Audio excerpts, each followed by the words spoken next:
Everyone has a story. Welcome to In Her Words, a podcast from women in entertainment where female creatives and allies share their stories in their own words. This is a dedicated space centered on how to harness creativity for inspiring and impactful projects in the ever-changing landscape of entertainment. I'm Renee Rossi. I'm Gretchen Mol. And this is In Her Words. Hi, everybody, and welcome to In Her Words with today's guest, Gretchen Mol. Gretchen currently stars in Millers in Marriage from writer-director Edward Burns. It's an all-star cast, and Gretchen gives us some great insight into what a lovely filming experience it was. We go deeper into how nice it is to make friends on set and then reunite with them on later projects. This was our first meeting, and we had so much fun meeting Gretchen, and we hope to see her again. Enjoy the episode.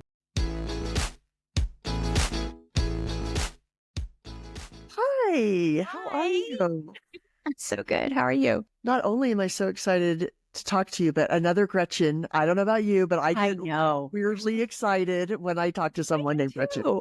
I do too. It's like there's some connection just because it was a hard name to have growing up or something. Right? There weren't a lot of us. There were not. But there were dogs named Gretchen.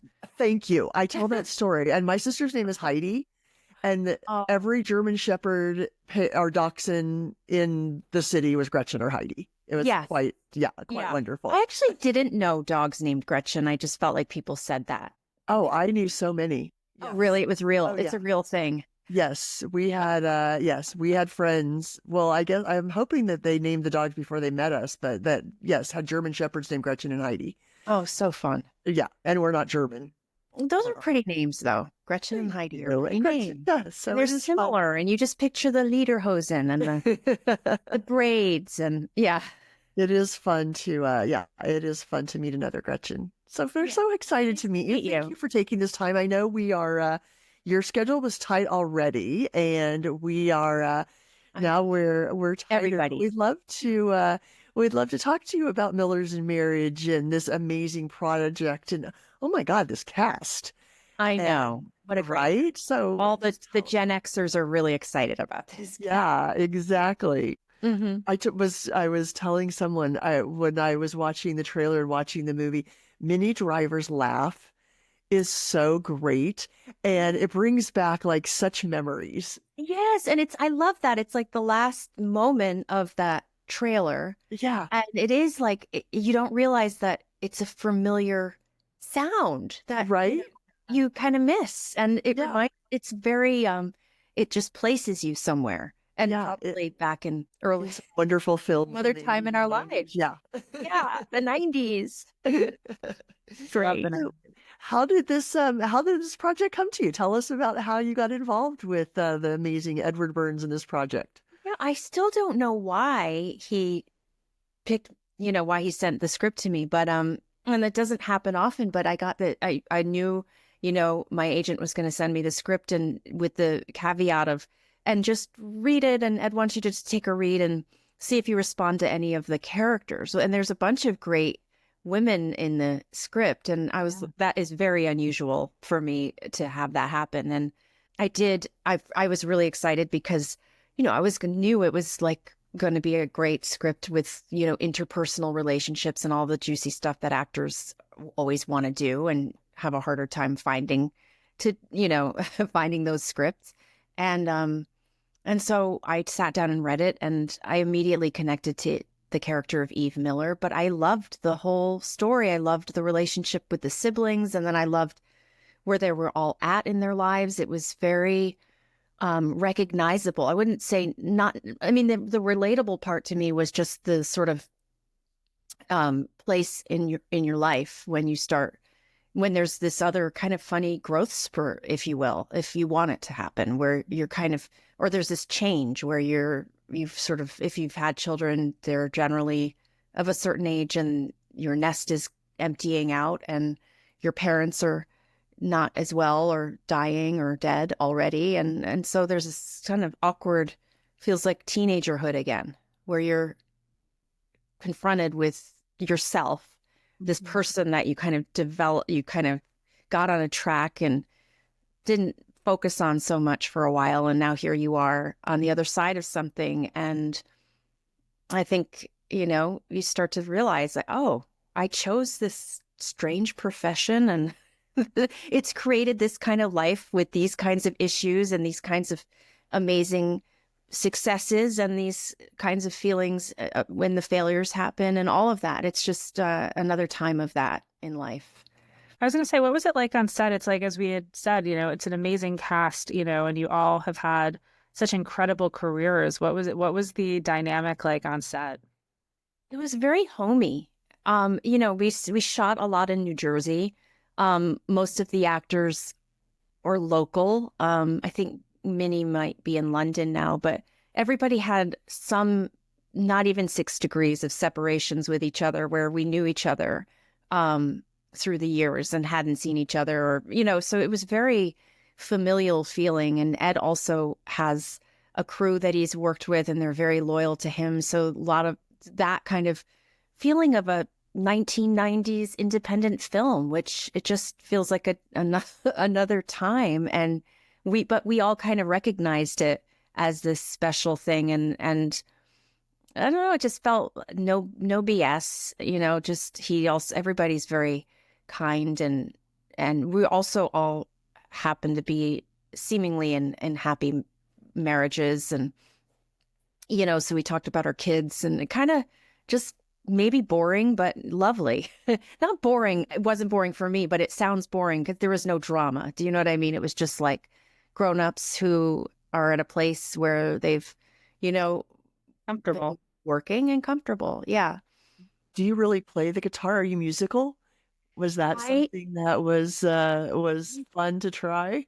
It was fun. I mean, I'm a singer. I studied musical theater and I had let that go, or that part of me was a little dormant, the singing part.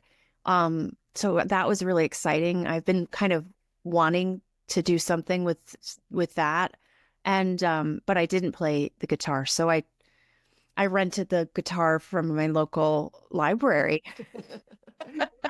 And they kept saying like, well, usually we don't let people keep checking it out, It's like, but this one is so perfect because it's like beautiful but lightweight and all of that. And we have actually guitars in our home, but they're all, for one reason or another, were harder to play than this one. So yeah, it was fun. I learned a few chords, and I need to like continue it, Yeah. Well, Gretchen, one of the things with our podcast of In Her Words is also just talking about your career. You've had such an illustrious career. As you said, like we were talking about you on a cover of Vanity Fair. Yeah. We have visuals of you throughout over the past, years. Mm-hmm. It would be great to just understand how you got started. If you have any words of advice for, we have a ton of creative folks that listen to this and always looking for any advice, as well as just to hear your story in your own words. Oh, boy, which part? I mean, I know it feels so winding and twisty and also unlikely. Did you always want to be an actress? Did you, was that always? Yeah, I, as long as I can remember when people thought about this, I think I could almost say it was an accident in terms of, oh, here's this thing that I recognize that I always was drawn to, but I didn't have anyone around me or anyone that understood how to, help me navigate the world of it. So I would just say that I was drawn as a kid always to, if it was Alice in Wonderland, I wanted to be Alice, or if it was the Earth goes around the sun in science, I wanted to be the sun. I did. And I was also quite shy. So it was funny. It was like this little world, this little place where I could be someone else. And I really appreciated that. And then as I got older and more self-conscious, I would say that was the real test, because through my self-consciousness and utter, like, losing lines and forgetting the stuff on stage because I would get hives and everything. I thought at some point it was like, I must really want to do this because it's painful, actually. But I kept wanting to figure out how to not have that happen, how to feel confident in it. And that led me to New York City and studying musical theater. And then singing it was actually quite painful. I didn't have a lot of feelings. I mean, there would be these little windows of opportunity. Like I auditioned for Godspell in Dorset, Vermont, and it was the summer stock. And of all the kids in my class, I got cast, and it was like these little windows that doors would open just enough to say, no, you're on the right track. And through that was probably one of the first times when I felt like I'm in the right place, I'm doing the right thing. And little things like that all along. And each time stumbling blocks and getting back up and finding the right acting class where Bill Esper Studio, that was a huge game changer for me. Just having a teacher who spoke a language that was understandable, because it really made acting about listening, and all that. I was like, I can do that, whereas before I felt like it was a lot of mushy, it just, you can go off track. So I don't know. It was just these instincts to find the right things that were working for me along the way. And feeling like kind of a weeble wobble that gets, you get knocked down and you get back up again. A lot of that. Did you have any, any mentors or anyone that you really could, kind of become your North Star, or become your person that you admired, that you really could count on as you were finding your way through this? I would always say my mom really was my North Star in that way. And she was Did you come from a creative family? Yeah. Yeah. My mom was an artist and and a painter, and she had become a teacher for 26 years. She taught, and she was one of those teachers that changed students' lives. And they, when she passed, I would get letters from the students, just how much confidence they'd been given by her, and so she was just a kind of a magical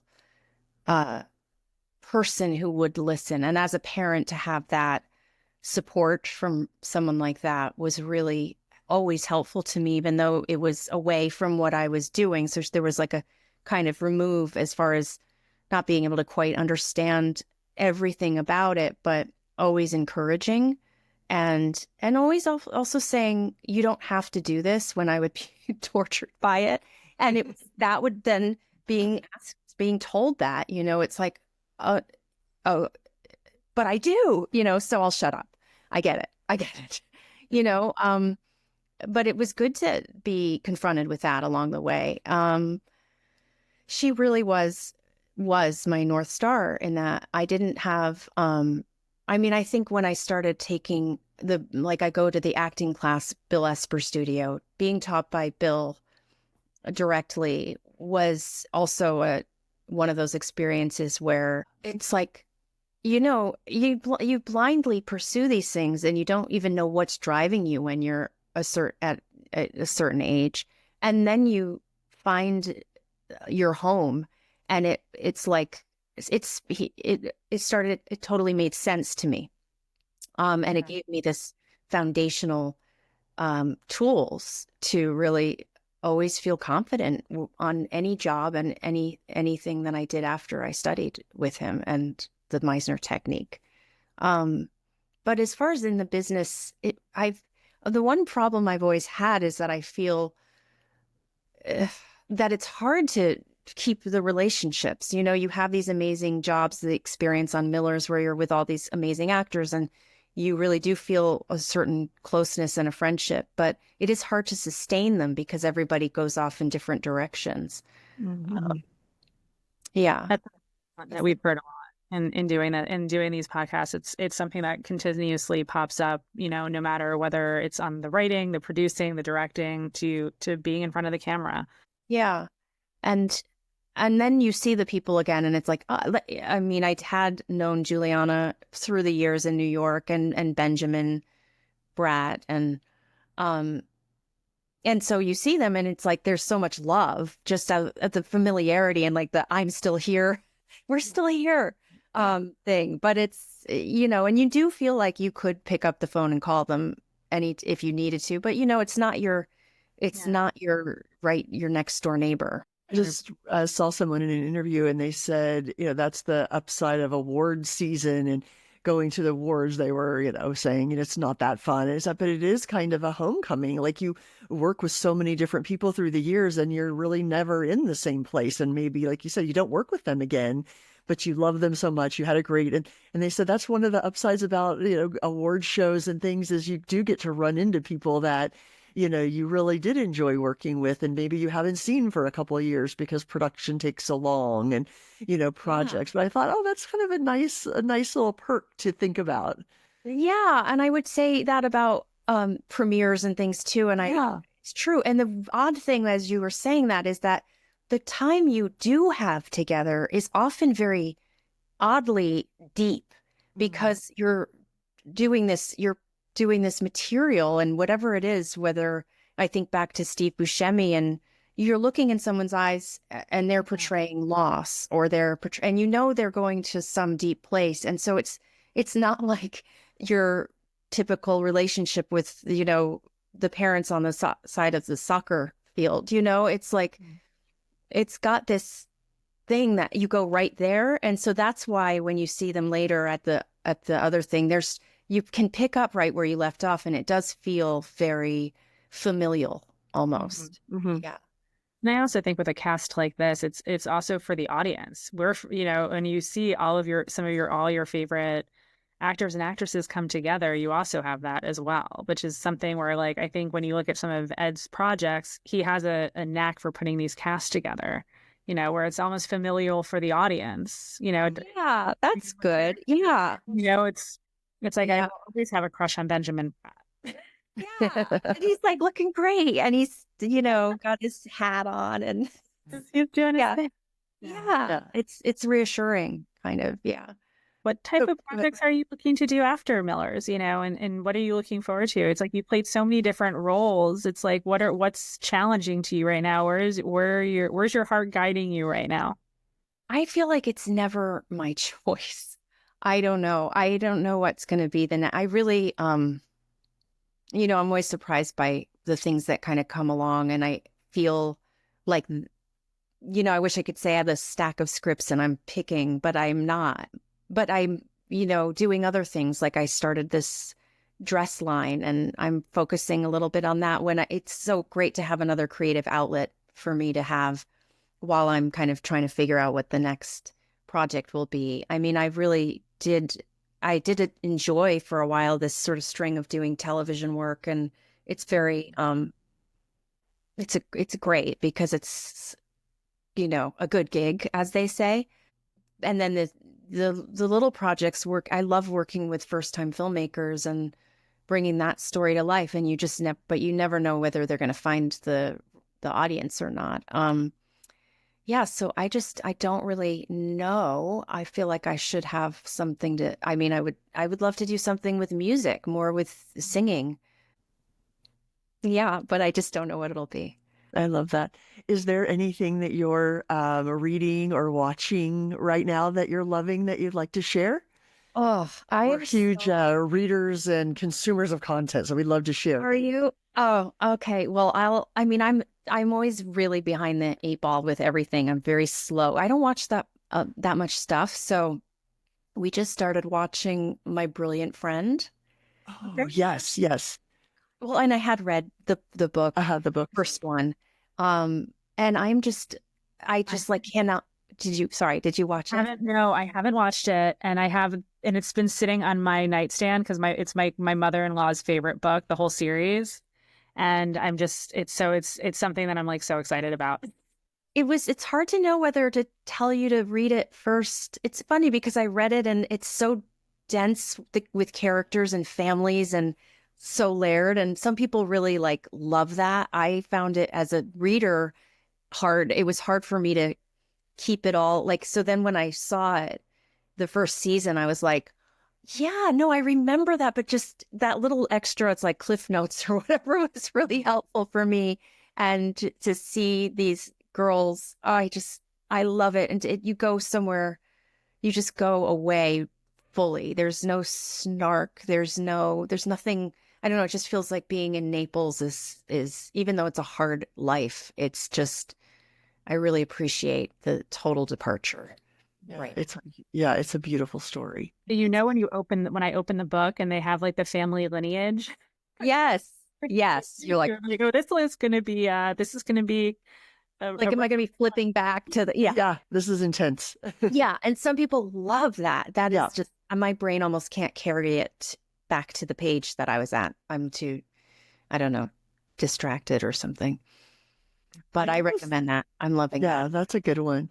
I almost do love I mean, I know we get overwhelmed, or I get overwhelmed with, there's so much content out there and there's a zillion different, platforms and feature films and all of that. But it is almost like I never feel like I'm late to the game to anything, which I kind of love. Yeah. My brilliant friend, I don't know, I couldn't even tell you how long it's been. I know it's been out, but it's like you always find somebody who's watching it or somebody who's just, and when you go back to things, I know one of my sons is watching Boardwalk Empire, and that obviously he never didn't watch it when it was originally out, but it doesn't feel old, I guess, is kind of how it is now with all of these different, anytime you get a recommendation from someone you respect or you think that you would like, it's like it's fresh and it's new again. I love that about streaming and being able to find things again. There is so much out there. And I know it is, like The Sopranos, for example, if you go back and start from the beginning, you'll sort of get a whole new experience with it. Yeah. Because it's just the time that passed actually only adds to actually watched the David Chase documentary too, which I thought was fantastic. Did you see it was 29 years ago this week? I saw it pop up somewhere that Sopranos debuted. Oh my God. Is that crazy? I feel because the content. I think when I see articles like that, I'm like, oh, okay, there's my age. I don't feel right. Yeah. I'm like, wait, what? I do. I feel like everything now everything's like 25 years ago. Right? Yeah, it's I was shocked. No, it is interesting how and I'm sure you guys saw it too a couple of months ago when Sex and the City, I guess, came on Netflix or whatever, and like this whole new generation of people watching it and and then commenting and being like, wait, why was this liberating? These, and they're just a whole new perspective of it. And it didn't make me lose my, I'm like, okay, you guys are stupid. We loved it. And we loved it for a reason. Right. I'm sticking to it. You gotta stick to it. To your point, it's really interesting when you take time away, how does it change or how does it deepen what we're watching and how we're appreciating it?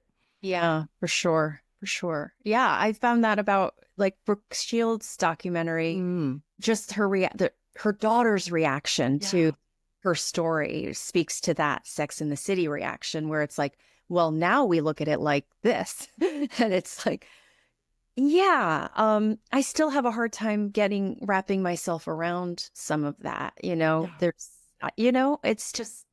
Well, the cultural zeitgeist and how it's changed over the years. It's and the contextual and how everything's put in context.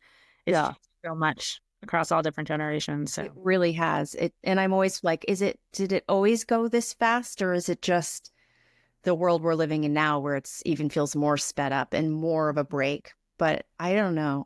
Maybe it always felt that way. Yeah, it probably did. But I love it when you have someone or, like one of my kids will watch something and they love it as much. And I'm like, oh, that it stands the test of time. That's a true, that there is a true testament to that when something like The Sopranos, or I'm trying to get one of my sons to watch The Wire, which is one of my favorite shows. And I was like, they do, if they hold up. Yeah. Yeah. And then you're like, see, we're cool. That's for my people. Right. My generation. Yeah. That is, I was going to actually watch Miss Congeniality again with my daughter because I thought she's 14. I thought she might appreciate it. And Benjamin Bratt is in it. We were like doing a little press together and the journalist was asking him because I think that's another one that's like 25 years old or something. And they showed a clip of it. And I was like, oh my God, you look the same, but like it's 25. Yeah. It's kind of It's crazy. crazy that it's Yeah. 25 years ago. I love that movie. It was so fun. Yeah. It's just Yeah. like a fun movie about, Yeah. yeah. Yeah, absolutely. Well, Gretchen, we're obviously so excited for Millers in Marriage. We obviously want to be mindful of your time because I know you were limited today, but we thank Oh, you so much for coming on. It was such a pleasure to talk with you. thank you. Yeah, it was so nice Nice. meeting you. You Thank too. you. Thank you. Yeah. Have a good day. You too. Thanks. Okay. Okay. Okay. Bye. Thank you for listening to In Her Words. We hope you'll join us at womenandentertainment.com and go to our Substack for extended interviews and behind the scenes access.